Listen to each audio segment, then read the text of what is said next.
Salamat po. Thank you, Milky. Next is Mela Lismoras from PTV4. Hi, good afternoon po, Kongs. Follow-up lang po, speaking of somehow attacks, may nabanggit po kasi si SP Cheese Escudero kahapon na slamming yung mga ex-justices na nagkikriticize sa ruling ng SC laban sa impeachment ni Vice President Sara Duterte. Sila raw kasi yung pumigil dati ng impeachment ni retired CJ Davide based on the same grounds. Magkaiba lang yung pangalan ng ini-impeach. Sabi po niya, ang pinag-uusapan, yung mga maestradong nagko-question na retirado na bumoto sila pabor doon, subalit ngayon, tila nag-iba na ng posisyon. Ano ang pinagkaiba? Kung meron man, klaro ang pinagkaiba. Ang pinagkaiba, iba ang pangalan ng nasasakdal. Ano pong masasabi nyo rito? Kumbaga parang ang hina-highlight po, nagbago yung posisyon dahil lang sa pangalan. And ano po ba yung stand nyo dito na may mga nagsasabi nga na dahil si VP Sara yung center of yung impeachment ngayon. Kaya ganun yung stand nila. Alam po ninyo, hindi lang naman yung mga dating mga mahistrado ang nagsalita eh. Pati yung UP College of Law nagsalita, ang PhilConsa nagsalita. Iba't ibang mga legal luminaries nagsalita na po dito. Kami po, maliwanag naman po kung ano ang nakalagay sa ating saligang batas. Sabi po dito, ang House ang may exclusive power to initiate impeachment complaint. Ang Senado ang may sole power to try and decide. Papasok lamang po ang Korte Suprema kung may issue po ng grave abuse of discretion. Yun lamang po ang nag-iisang issue kung saan papasok po. So, sa amin pong paniniwala, maliwanag po ito at hindi naman po pwedeng masabi na nagkaroon ng grave abuse of discretion dahil ang House po sa pag-initiate po namin dito ng impeachment complaint ay niresolve lamang namin po. Sinunod lamang po namin kung ano po yung mga nakasaad doon po sa dating mga desisyon po ng Supreme Court. So, ito po maliwanag na interpretation, kaya ako po wala po akong nakikita na problema. And sir, sa ano lang po, may last question na lang po.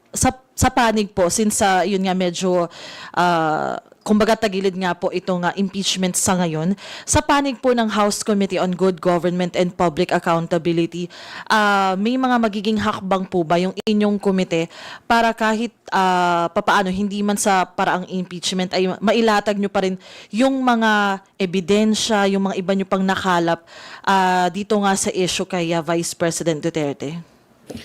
Well, kagaya po ng binabanggit ko po kanina, na ngayon po nasa process pa lamang po kami ng pagbubuo ng mga house, ng mga committee membership.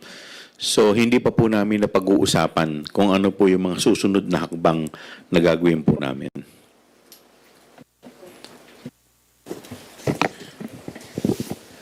Thank you, Mela. Next is Tina Panganiban Perez from GMA 7. Good afternoon po, Kongs.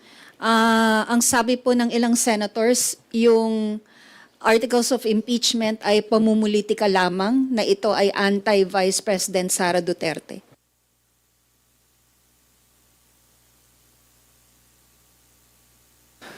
I think we should not look at it in that on that lens. No, it's very clear that the beating heart of the rule of law is to hold public officials accountable to his or her actions. The family name is just accidental. No? Alam po natin yan, at kailangan po as public officers, we need to make ourselves accountable. No? Huwag ho nating gawin na rason ang isang opisina o isang pamilya o isang influence para takasan po yung accountability na sinasabi. And all of these things na sinasabi nilang pamumulitika, they themselves are the ones using politics as a means to obstruct the real focus of this case, of this discussion, which is holding a particular officer accountable. These are all distractions. So let's focus po, para sa akin, Let's focus on the allegations that were presented and evidence that are to be presented by the defense. Dahil I think we deserve, the country and the people deserves to know the truth. Regardless whether ito man ay isang membro na isang political family or not, these are just accidentals. What is important is, number one, to maintain transparency, accountability in every public actions that we do as public officers. Kung pinayagan lamang po kami ng Senado na mailatag yung mga ebidensya sa impeachment trial at wala po kaming napatunayan, siguro po pwede po nating masabi na ito ay pamumulitika lamang. Pero kung yun po ay pinayagan po nila. Pero hanggang ngayon po, hindi po nila pinapayagan at lahat po ng klase ng taktik ay na-experience po namin. So sa amin pong pananaw, masasabi po natin na ito'y pamumulitika lamang kung nabigyan kami ng pagkakataon maipaliwanag ito. Cong Chua, ano na pong next for the prosecution panel? Meron po bang possibility ng oral arguments and are you preparing for that? Yun po ay sa Solgen at yun po ang hinihingi po namin na sana po mabigyan po ng pagkakataon na magkaroon po ng oral argument para po yung mga question na like error of facts ay maitama po. Thank you, sir. Thank you, Tina. Rose Cas from UNTV is now recognized. Good afternoon po, Kongs. Kahapon po sa explanation ng vote ni SP Escudero dun sa pag-archive po ng articles of impeachment, he said, to the House of Representatives, I say, do not allow yourselves to be used for the blind hatred and ambition of a few who did these things, haphazardly, gravely abused their discretion, and violated due process rights under the Constitution as found by the High Court itself. In spite of all this, you expect everyone to roll over in obedience. When we did not, you move hell and high water to destroy personalities, malign reputations, and tarnish institutions. To these people, I say this, the Senate is not your playground to run after your political enemies. We are not an accomplice in any grand scheme. Your reaction po. First of all, we do not want to make the Senate as our playground to initiate our grand scheme. It is based on what the Constitution obliges us to do. And we follow the rules, what the Constitution has dictated upon us, that to initiate the impeachment is a sole and exclusive power of the House. If there are allegations that warrant an impeachment proceedings, then the Senate should immediately act on it. No, again, during the voting last night in the Senate, there are members in the Senate with different political persuasions, and it's okay to vote on either pro or anti. That's initially what we expect them to do, but to make it as a reason to make it as a reason to trivialize the issue on accountability and the rule of law, that to me is something that tantamounts to public distraction, and the main focus really is about holding a public officer accountable to his or her action. So ang akin pong palagay sa akin, hindi po natin ginagawa ito dahil gusto natin manggulo sa Senado. Ginagawa ho natin ito para maging faithful ho tayo at compliant kung ano po ang sinabi sa Constitution pagdating po sa mga impeachable officers. Okay po, Kong. Okay na po kayo.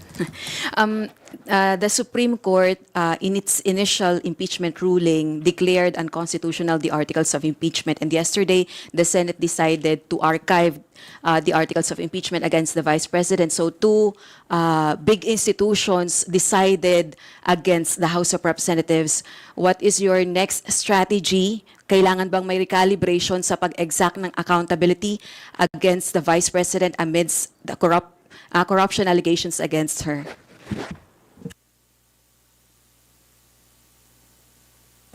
Recalibration. May recalibration po ba kayo sa gagawin niyo pong ibang strategy para po i-exact ang accountability against the Vice President? Well, for now, for now, ang inaantay po natin ay madesisyonan yung MR. Pag natapos yan, pag nadesisyonan ng MR, doon lamang po kami mag-uusap-usap kung ano po yung susunod na magiging hakbang po namin. What if, sir, if the Supreme Court decides with finality na yung articles of impeachment ay unconstitutional, what will be your reaction? Will you adhere? Will you abide by the decision of the Supreme Court if it decides with finality? Well, of course, siyempre, gagalangin po natin ng Korte Suprema ako po bilang abogado and officer of the court. But it does not follow na hindi po kami gagawa ng aksyon. So, lahat naman po ng paggalang sa kataas-taasang hukuman ay ating pong ibinibigay. Maski po sa mga Senado.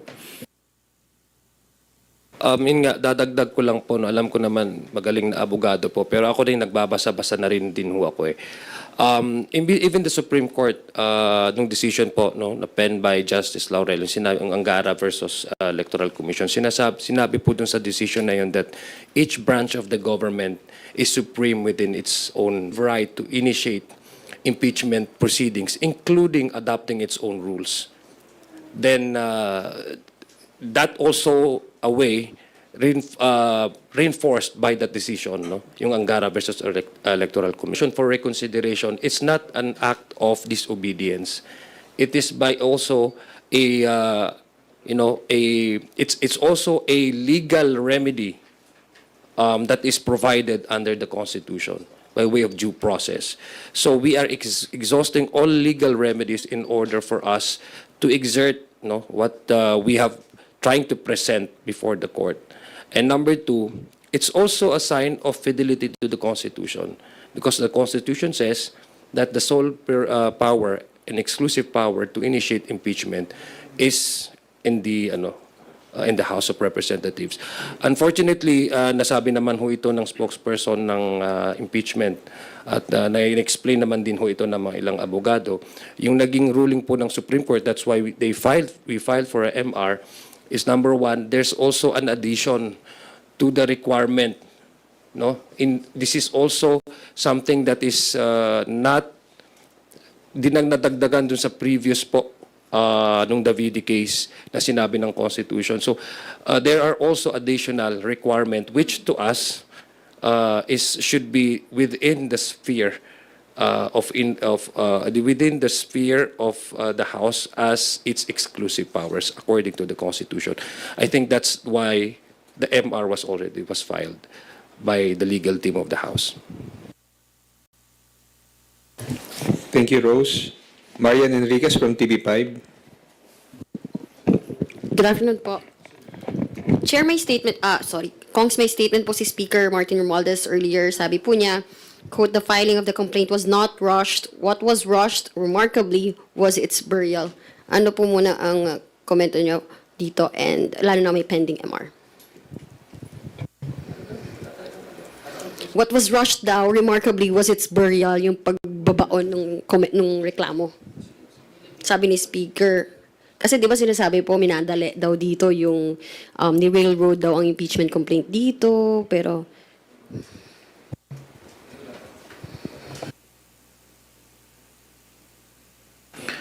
Well,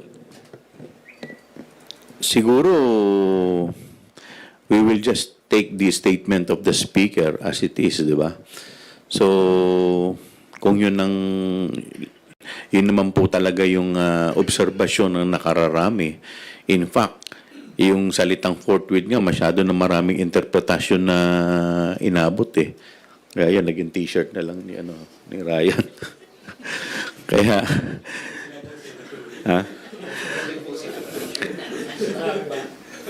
so, well, yun po talaga yung yun po yung talagang obserbasyon ng nakararami. Minadali sa amin pong paniniwala ay actually hindi rin naman minadali dahil ang tagal bago na desisyonan eh. February pa lang hanggang ngayon pa lang na-actionan. But just the same, ganun din pala yung bagsak. sa akin, kung titingnan mo yung initial na pinagdidiscussan yung forthwith, no? Medyo nagkaroon ng daming-daming interpretasyon to. Sinabi naman to ng aking kaibigan. Medyo tumagal. But you cannot also compare that to what happened in the Senate. When the Constitution says forthwith, when the transmittal was being done, when they have already received the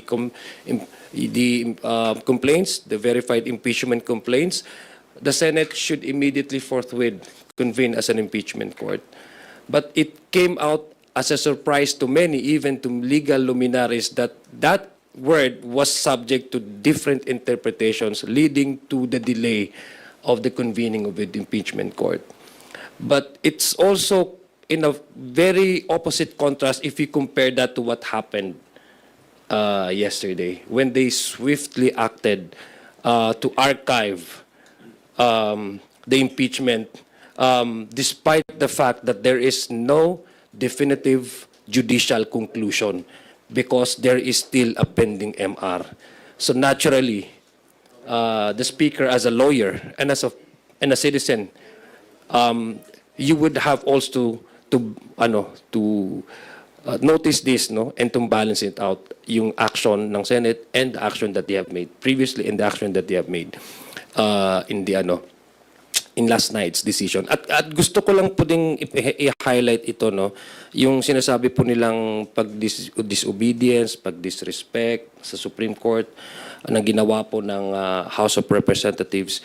Gusto ko lang pong sabihin, when it is convenient to them, nirerespeto nila ang Supreme Court. Remember, the Supreme Court also says that the time when the Philippines was still a signatory to the Rome Statute, prior to its withdrawal, lahat po ng allegations ay sakop at nasa jurisdiction ng ICC. But they did not respect that. But now, they are respecting the Supreme Court to a point of archiving the impeachment complaint, despite the fact that the Supreme Court has yet to make its decision with finality. So, tatanong ko rin, ano ba ang respeto when it is convenient for you, when it is politically expedient for you? Let's call spade spade. Kami po, nirerespeto namin ang Supreme Court, and most importantly, our Constitution is our compass, is our guiding light. That's why we maintain our position that what is provided under the Constitution in order for one party to exhaust legal remedies, we did that by virtue of filing for an MR. At hindi po yung disobedience. That is fidelity to the rule of law and fidelity to the Constitution as our guiding light.